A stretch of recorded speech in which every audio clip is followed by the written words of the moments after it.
Shalom, selamat datang kembali di Pelita Padre Pio. Pernahkah Anda merasakan sesak di hati saat berdoa untuk anak Anda tanpa tahu apakah Anda sedang memohon dengan cara yang benar? Pernahkah Anda diam-diam bertanya apakah kata-kata Anda sungguh sampai kepada Tuhan? Atau ada sesuatu yang tak terlihat sedang menghalangi doa itu? Pernahkah Anda merasa bahwa meskipun berdoa setiap hari, anak Anda tetap jauh dari iman, rentan, sakit, bingung, dikelilingi semakin banyak pengaruh buruk, atau menderita serangan yang tidak dapat Anda jelaskan? Bagaimana jika saya mengatakan bahwa banyak ayah dan ibu berdoa dengan kasih, tetapi melupakan kata-kata penting yang sepenuhnya dapat mengubah nasib rohani seorang anak? Bagaimana jika saya mengatakan bahwa Padre Pio, salah satu mistikus terbesar gereja, memperingatkan dengan sangat serius bahwa ada kalimat-kalimat yang tidak boleh pernah absen ketika seorang ibu berdoa syafaat bagi anaknya di hadapan Tuhan? Ada ibu-ibu yang berdoa, tetapi tidak melindungi. Ada ayah-ayah yang memohon, tetapi tidak menguduskan. Dan ada doa-doa yang, meskipun tulus, tetap belum lengkap. Bagaimana jika saya mengatakan bahwa Padre Pio mengungkapkan ada 3 kalimat yang harus selalu diucapkan saat berdoa untuk seorang anak? Kalimat-kalimat itu sederhana, tetapi sangat rohani. Mampu menutup celah, menangkal serangan si jahat, memulihkan jalan hidup, membawa kesembuhan, perlindungan, dan damai. Ajaran ini bukan ajaran umum, bukan sesuatu yang diulang di sembarang tempat. Ini bagi Anda yang mencari perlindungan rohani sejati, bagi anak-anak Anda, dan ingin melihat anak-anak Anda dijaga di bawah pandangan Tuhan. Padre Pio tidak mengatakan ini sebagai teori. Ia menjalani pertempuran rohani seperti sedikit orang pernah mengalaminya. Pembawa stigmata Kristus dengan karunia membedakan roh, bilokasi, dan pewahyuan mendalam, ia melihat apa yang tidak dapat dilihat mata manusia. Ia mengenal pertempuran-pertempuran sunyi yang berlangsung di sekitar keluarga, terutama di sekitar anak-anak. Banyak ibu datang kepadanya sambil menangis putus asa, mengatakan bahwa anak-anak mereka tersesat, sakit, memberontak, atau dikelilingi bahaya-bahaya tak terlihat. Dan Padre Pio, dengan duka di matanya dan keteguhan dalam suaranya, berkata bahwa doa seorang ibu itu berkuasa, tetapi harus lengkap. Ada kata-kata tertentu yang tidak boleh hilang ketika seorang ibu berbicara kepada Tuhan tentang anaknya. Ketika seorang ibu berdoa untuk anaknya, seluruh surga bergerak, tetapi neraka pun berguncang. Padre Pio mengatakan bahwa sedikit doa memiliki bobot rohani, sebesar permohonan seorang ibu yang dilakukan dengan iman sejati. Namun, ia memperingatkan dengan tegas bahwa banyak doa-doa itu menjadi lemah karena tidak memiliki kata-kata yang menyelaraskan jiwa manusia dengan kehendak Tuhan. Padre Pio tidak mengatakan ini sebagai pendapat pribadi. Ia berbicara dari pengalaman-pengalaman mistik yang mendalam. Selama berjam-jam di ruang pengakuan dosa, ia melihat kenyataan rohani tersembunyi di balik kisah-kisah yang diceritakan. Ia melihat rumah-rumah yang terbuka secara rohani, melihat anak-anak yang tidak terlindungi oleh celah-celah tak terlihat, melihat para ibu menangis di hadapan Tuhan tanpa menyadari bahwa kata-kata mereka, walaupun tulus, belum lengkap. Dan justru pada saat-saat seperti itulah ia mengajarkan bahwa kalimat-kalimat tertentu bukan sekadar kata-kata, melainkan kunci-kunci rohani. Ia sendiri menyaksikan pertempuran rohani yang keras yang diperjuangkan demi kaum muda. Ada malam-malam ketika Padre Pio diserang secara fisik oleh kuasa jahat, setelah berdoa syafaat bagi anak-anak yang jauh dari iman, terjerat kecanduan, penyakit yang tak dapat dijelaskan, atau jalan kebinasaan. Ketika ditanya tentang hal itu, ia berkata bahwa banyak anak menderita karena tidak seorang pun sungguh-sungguh menyerahkan mereka kepada Tuhan. Mereka hanya dipersembahkan, tetapi tidak dikuduskan. Ada perbedaan rohani yang dalam antara meminta dan menguduskan, antara berbicara dan percaya, antara memohon dan menyerahkan diri sepenuhnya. Padre Pio selalu sepenuhnya setia kepada gereja, kepada sakramen-sakramen, ekaristi, rosario, sabda Tuhan, dan tradisi Katolik. Ia mengajarkan bahwa doa yang benar tidak memaksa Tuhan, melainkan membuka ruang agar Tuhan bertindak. Yesus sendiri berkata bahwa apapun yang kita minta kepada Bapa, dalam namanya akan didengar. Yohanes 14 ayat 13-14. Tetapi Padre Pio menjelaskan bahwa meminta dalam nama Yesus menuntut sikap batin tertentu. Kata-kata yang mengungkapkan penyerahan, kepercayaan, dan ketaatan.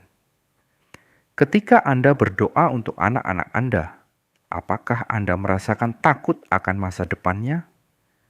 Apakah Anda merasakan kegelisahan, kekhawatiran terus-menerus, pikiran tentang kehilangan, penyakit, atau anak yang menjauh dari Tuhan? Apakah Anda merasa memikul seorang diri beban yang tampaknya lebih besar daripada kekuatan Anda? Padre Pio mengatakan bahwa perasaan-perasaan itu bukan tanda kelemahan, tetapi peringatan rohani. Itu menunjukkan bahwa ada pertempuran sedang berlangsung dan doa itu perlu diangkat ke tingkat yang lain.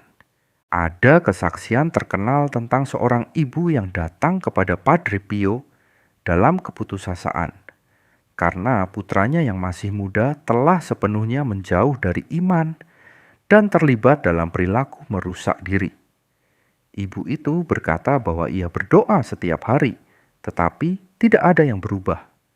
Padre Pio mendengarkannya dalam diam, menatapnya dalam-dalam, dan berkata bahwa doanya tulus, tetapi belum lengkap. Lalu Padre Pio mengajarinya untuk mengubah cara berbicara kepada Tuhan tentang anaknya. Beberapa bulan kemudian, pemuda itu kembali kepada iman, menerima pengakuan dosa, mengubah hidupnya, dan kemudian bersaksi bahwa ia merasakan kekuatan tak terlihat yang menjauhkannya dari kejahatan pada saat-saat paling kritis. Padre Pio menegaskan bahwa ada kata-kata yang melindungi seorang anak secara rohani, kata-kata yang menutup pintu bagi kejahatan dan membuka jalan rahmat. Dan kata-kata itu tidak banyak, tetapi harus diucapkan dengan kesadaran, iman, dan ketekunan. Ketika seorang ibu berdoa bagi seorang anak, ia tidak hanya berbicara dengan kata-kata, ia sedang mengambil posisi secara rohani. Dan posisi ini menentukan apakah doa itu hanya menjadi permohonan manusia atau tindakan yang menggerakkan surga dan melucuti kuasa neraka. Padre Pio berkata banyak ibu meminta perlindungan, tetapi tetap terikat secara rohani pada rasa takut. Mereka meminta berkat, tetapi tidak menyerahkan kendali.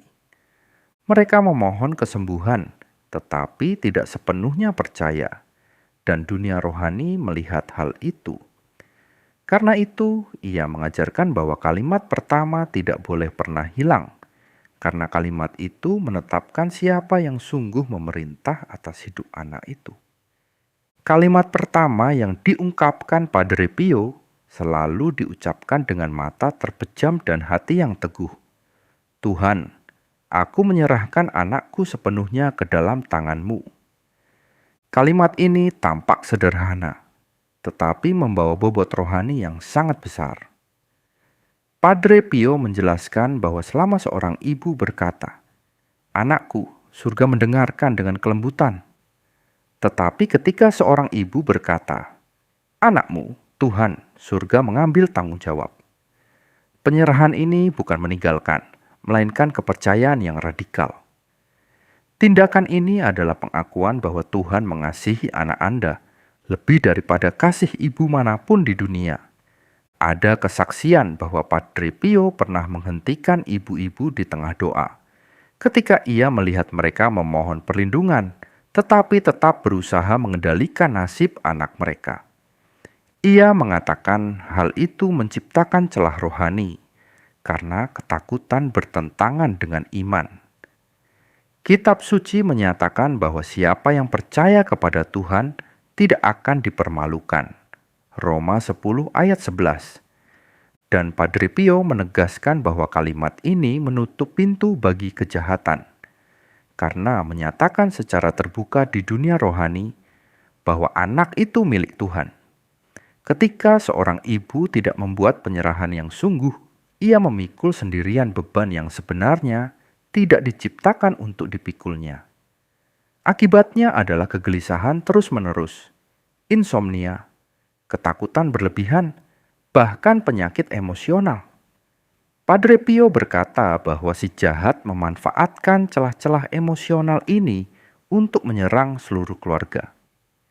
Karena itu, ia menegaskan agar kalimat ini diucapkan setiap hari, terutama pada saat-saat kekhawatiran terbesar. Wahyu kedua dari Padre Pio selalu datang bersama keheningan yang mendalam. Ia mengajarkan bahwa setelah menyerahkan anak kepada Tuhan, anak itu perlu dibentengi secara rohani dengan kata-kata yang penuh kuasa. Ia berkata ada bahaya-bahaya yang tidak terlihat, tetapi nyata. Dan banyak anak mengalami serangan rohani tanpa disadari oleh orang tua mereka. Kalimat kedua adalah, demi darah Yesus, lindungilah anakku dari segala kejahatan yang terlihat dan tak terlihat. Padre Pio memiliki devosi yang sangat mendalam kepada darah Kristus. Ia menegaskan bahwa darah yang dicurahkan di salib tetap aktif secara rohani dan merupakan senjata terbesar melawan kejahatan.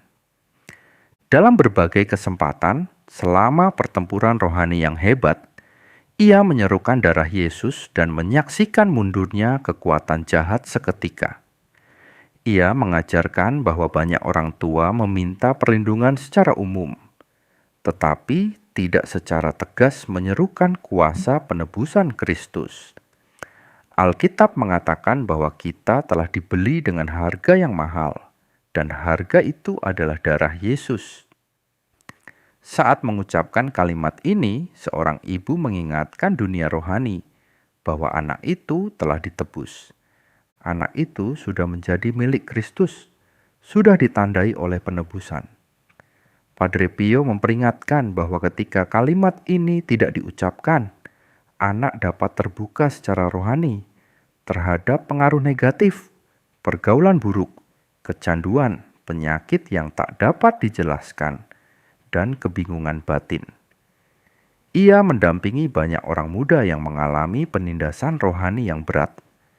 Dan setelah membimbing ibu mereka berdoa dengan cara khusus ini, ia melihat perubahan yang jelas dan mendalam terjadi. Wahyu ketiga adalah yang paling sulit bagi banyak ibu, karena ini menuntut tingkat iman yang melampaui kendali manusia. Padre Pio berkata bahwa kalimat ini memisahkan mereka yang hanya meminta dari mereka yang sungguh percaya kepada Tuhan. Ia menegaskan bahwa tanpa kalimat ini, doa menjadi tidak lengkap. Kalimat ketiga adalah, jadilah kehendak-Mu, Tuhan, bahkan ketika aku tidak mengerti. Dengan mengucapkan ini, seorang ibu tidak sedang menginginkan penderitaan bagi anaknya, melainkan mengakui bahwa Tuhan melihat melampaui saat ini. Padre Pio menjelaskan bahwa banyak penderitaan ada karena kita menolak kehendak ilahi, berusaha memaksakan rencana kita sendiri. Ia sendiri mempersembahkan seluruh hidupnya dalam ketaatan mutlak, bahkan tanpa sepenuhnya memahami penderitaannya.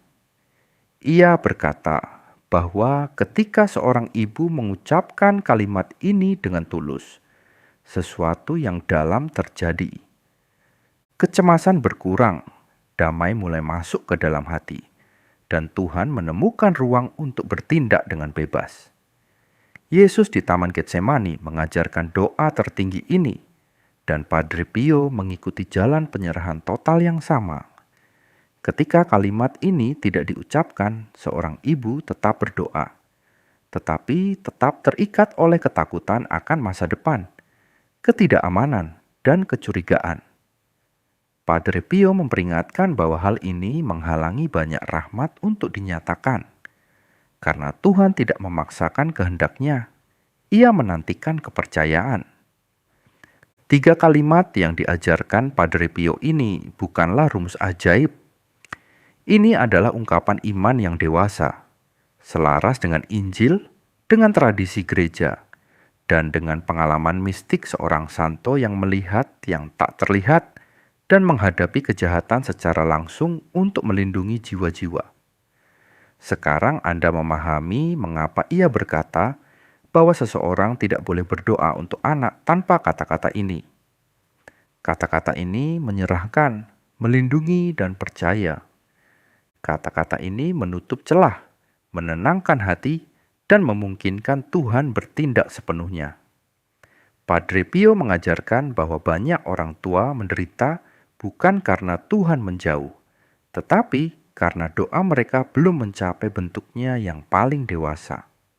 Sekarang Anda mengetahui apa yang sebelumnya mungkin Anda rasakan, tetapi belum mampu Anda namai. Masalah rohani yang menghalangi perlindungan penuh bagi anak Anda bukanlah kurangnya kasih, juga bukan kurangnya iman, melainkan ketiadaan penyerahan total, benteng rohani yang disadari, dan kepercayaan pada kehendak ilahi. Ketika Padre Pio membimbing seorang ibu, ia tidak membebaninya dengan kata-kata rumit. Ia menuntunnya ke tempat batin di mana jiwa berlutut di hadapan Tuhan dan mengakui keterbatasannya. Ia berkata bahwa doa sejati dimulai ketika seorang ibu berhenti berjuang sendirian dan membiarkan Tuhan yang berjuang. Ketiga kalimat yang diungkapkan ini bukan sekadar kata-kata yang diucapkan dengan bibir, melainkan keputusan yang diambil di dalam hati. Padre Pio mengajarkan agar kita menyediakan waktu tertentu setiap hari untuk berdoa bagi anak-anak kita, meskipun singkat, tetapi dilakukan dengan perhatian, hormat, dan iman. Ia menganjurkan, jika memungkinkan, doa dilakukan di hadapan gambar hati kudus Kristus atau hati tak bernoda Maria, dengan hati yang hening sebelum berbicara. Lalu ucapkan ketiga kalimat itu dengan tenang, seperti seseorang yang meletakkan sesuatu yang berharga ke dalam tangan Tuhan. Padre Pio berkata bahwa ketika kata-kata ini diucapkan dengan tekun, sesuatu mulai berubah terlebih dahulu di dalam diri sang ibu. Kecemasan berkurang, ketakutan kehilangan kekuatannya, dan damai mulai mengambil tempat. Dan ketika hati seorang ibu diubah, surga bertindak atas anaknya. Ia menegaskan bahwa banyak kesembuhan, pertobatan, dan pembebasan dimulai bukan pada anak itu, tetapi di hati orang yang berdoa baginya. Ia sendiri menyaksikan buah-buah mengagumkan dari ajaran ini. Orang-orang muda yang jauh kembali kepada iman. Anak-anak yang sakit menunjukkan pemulihan yang tak dapat dijelaskan. Keluarga-keluarga yang sebelumnya dilanda konflik menemukan kembali damai. Padre Pio tidak pernah menjanjikan tidak adanya kesulitan, tetapi ia menjamin bahwa ketika doa dilakukan dengan cara ini, tidak ada penderitaan yang sia-sia dan tidak ada air mata yang tanpa jawaban. Ia berkata bahwa Tuhan bertindak pada waktu yang tepat, dengan cara yang tepat, bahkan ketika manusia tidak memahaminya. Dan kepercayaan ini membuka jalan di tempat yang sebelumnya hanya ada hambatan. Firman Tuhan menyatakan bahwa segala sesuatu bekerja bersama untuk kebaikan bagi mereka yang mengasihi Tuhan. Padre Pio menghidupi itu dalam dagingnya sendiri dan mengajarkan bahwa kasih sejati tetap percaya bahkan dalam kegelapan. Sekarang Anda tidak lagi berdoa seperti sebelumnya. Sekarang Anda berdoa dengan kesadaran, dengan otoritas rohani, dan dengan penyerahan. Apa yang sebelumnya tampak membingungkan mulai selaras, Apa yang tampak hilang mulai disentuh oleh rahmat. Padre Pio akan berkata bahwa mulai saat ini doa Anda bukan lagi sekadar permohonan, melainkan penyerahan yang mengubah jalan hidup. Padre Pio berkata bahwa Tuhan menuntun jiwa-jiwa yang haus tepat ke tempat di mana mereka akan menemukan terang, perlindungan, dan bimbingan rohani. Dengan mendengarkan kata-kata ini, Anda sudah mengambil langkah penting untuk melindungi anak Anda. Tetapi perjalanan ini tidak perlu dijalani sendirian. Iman dikuatkan ketika terus dipelihara. Padre Pio selalu memperingatkan bahwa jiwa perlu dipelihara setiap hari, seperti tubuh, agar tidak melemah di hadapan pertempuran yang tak terlihat. Padre Pio mengajarkan bahwa iman sejati harus dihidupi, bukan hanya didengar. Ia berkata bahwa ketika sebuah jiwa menerima ajaran rohani dan tidak mempraktikannya, rahmat itu melemah seiring waktu. Karena itu, setelah mengungkapkan 3 kalimat yang begitu mendalam untuk didoakan bagi anak-anak, selama beberapa hari ke depan Anda akan menyediakan waktu tetap setiap hari untuk berdoa khusus bagi anak Anda. Tidak penting apakah itu 5 atau 10 menit, tetapi saat itu harus dihidupi dengan perhatian, keheningan batin, dan iman. Padre Pio berkata bahwa dengan mengulangi kalimat-kalimat ini setiap hari, sesuatu mulai ditata kembali di dunia rohani. Celah-celah tertutup, ketakutan larut, dan perlindungan ilahi semakin kuat. Ia memperingatkan bahwa tantangan ini tidak boleh dilakukan dengan terburu-buru atau dengan pikiran yang terpecah. Ini harus menjadi tindakan sadar dari kepercayaan. Bahkan pada hari-hari ketika kelelahan besar, bahkan ketika keraguan mencoba mendekat, tetaplah setia. Padre Pio menegaskan bahwa ketekunan adalah bentuk iman yang diam, namun sangat menyenangkan hati Tuhan. Ganjaran rohani dari tantangan ini bukan hanya sesuatu yang lahiriah. Banyak ibu mengatakan kepada Padre Pio bahwa setelah beberapa hari mereka merasakan damai yang tidak mereka rasakan selama bertahun-tahun. Sebagian melihat perubahan halus dalam perilaku anak-anak mereka. Yang lain menerima kekuatan untuk menghadapi situasi sulit, dan yang lain lagi merasakan bahwa mereka tidak lagi sendirian. Padre Pio berkata bahwa damai ini adalah tanda bahwa Tuhan sudah mulai bertindak. Mulailah hari ini, jangan menunda. Dunia rohani tidak menunggu, dan rahmat juga tidak.